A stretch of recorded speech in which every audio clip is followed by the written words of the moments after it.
국가의 법률이 있다면 지방자치단체엔 조례가 있습니다. 지방의회 부활 30주년, 조례안의 의미와 내용을 살펴보는 조례톡 시간입니다. 세상을 바꾸는 새로운 출발, 오늘 준비한 조례안은 바로 이겁니다.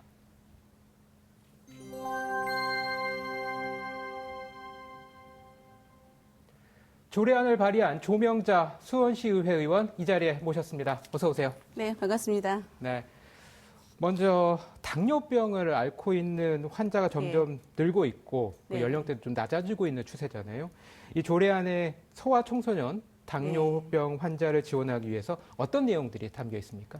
일단 조례 내용에는요, 그 조기 발견에 필요한 그 지원 내용이랑 그다음에 인식 개선이 굉장히 중요하잖아요. 그래서 인식 개선, 그다음에 그 유관기관과의 협력 체계 구축, 그다음에 그밖에 이제 그 보조 장비가 굉장히 필요해요. 거기에 대한 지원, 그다음에 그밖에 뭐 아이들이 건강한 학교 생활에 필요한 여러 가지 지원들을 하는 내용들이 들어가 있습니다. 네, 이런 소아 청소년 당뇨 환자를 지원하는 조례 찾아보기 좀 쉽지 않은데 이 조례안을 발의하게 된 배경도 궁금합니다. 일단 당뇨병 하면은 왜 이렇게 비만이거나 아니면 잘못된 식습관에 의해서 발병하는 거라고 생각들을 많이 하시잖아요. 저도 이제 그렇게 생각을 하고 있었는데, 그거는 이제 성인 당뇨라고 해서 제2형 당뇨이고요. 네.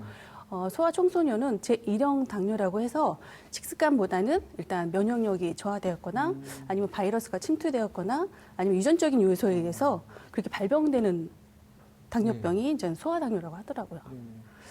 그래서 그 소아 당뇨가 알고 봤더니 이게 학교 생활하는데 많이 어려움이 있다라는 지인들의 얘기를 듣고 그다음부터 이제 관심을 갖게 되었죠. 네. 말씀하신 것처럼 이제 그 소아 당뇨 그 환자들은 학교 생활에도 그런 어려움이 있을 것 같은데 어떤 어려움이 있는지, 그러니까 직접 그 주사를 놔야 되는 경우도 있다고 들었어요. 예, 맞습니다.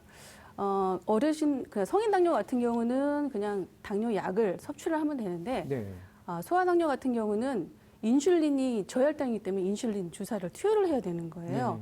그래서 학생들이 주기적으로 시간에 맞춰서 투여약을 해야 되니까 이게 학교 생활 중에 주사를 맞아야 되는 것이 필요하게 돼서 알고 봤더니 이 주사를 화장실 가서 맞거나 아니면 친구들을 피해서 몰래 혼자서 주사를 놓는 경우가 많다고 하더라고요. 그래서 이거는 아니지 않나 싶어서 이게 정말 우리 그 소아 당뇨를 위해서는 정말 개선해야 될 필요성이 있구나라는 생각을 많이 하게 되었죠.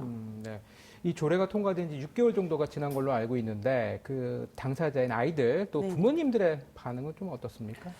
일단 저희가 조례가 한 5월 달에 심의가 통과된 거고요. 한 4개월 정도 지났죠. 네. 그리고 지금 아시다시피 코로나 때문에 부모님들이 이제 학교를 나올 수 있는 상황이 아니기 때문에 이런 그 반응적인 거는 볼 수가 없고요. 대신에 이제 올해 예산을 편성해서 내년부터 본격적으로 이제 지원을 해줄 예정이에요. 그리고 두 번째는 저희가 이제 조례를 심의를 하고 나면 공포를 하게 돼 있어요. 근데 공포를 했는데 부산 그 강효시 남구에 사시는 학부모님한테 전화가 왔어요. 예.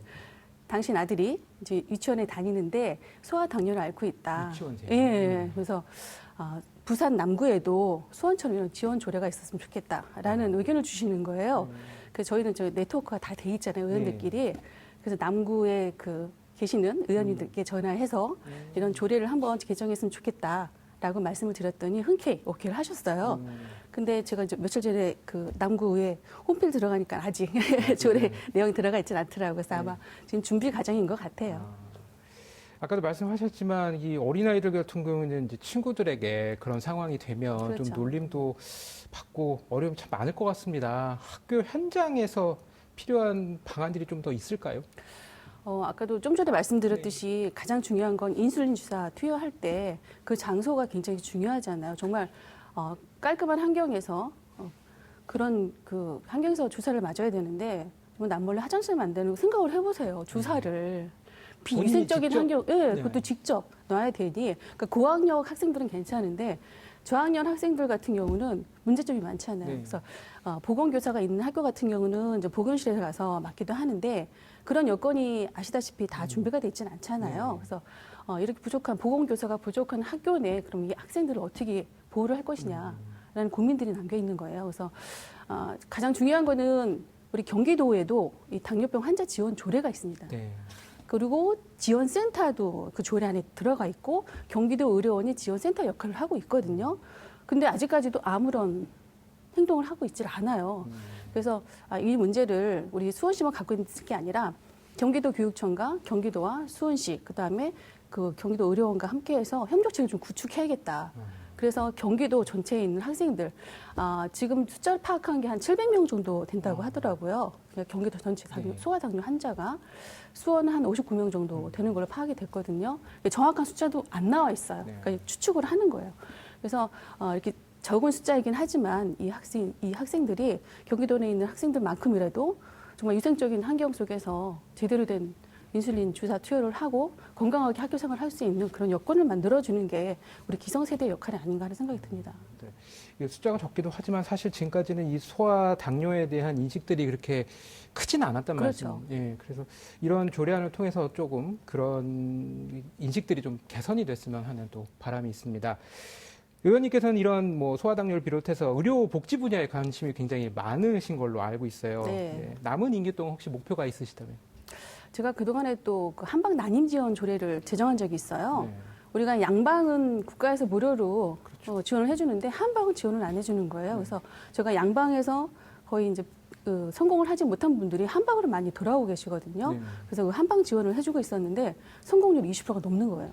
그것도 여성만 해주는 게 아니라 남성 부부도 같이 해주다 보니까 성공률이 많이 높아지고 있어요. 그래서 이런 그 보건복지라는 이 분야가 정말 사각지대에 있는 분들한테 굉장히 작은 도움을 줄 수 있고 큰 기쁨을 줄 수 있다라는 게 저희 의원들이 가장 큰 역할이라고 보여지는데요. 앞으로 남은 임기 동안도 뭐 거의 이제 1년 조금 안 되는데 남은 기간 동안 그동안에 이제 우리가 살펴보지 못했던 우리 사각지대에 있는 그 사회적 약자들 다시 한번 살펴보고요.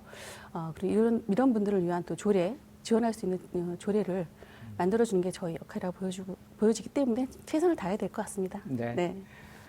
세상을 바꾸는 새로운 출발. 오늘 준비한 조례안은 조명자 수원시 의회 의원과 함께 알아봤습니다. 오늘 말씀 감사합니다. 네, 감사합니다.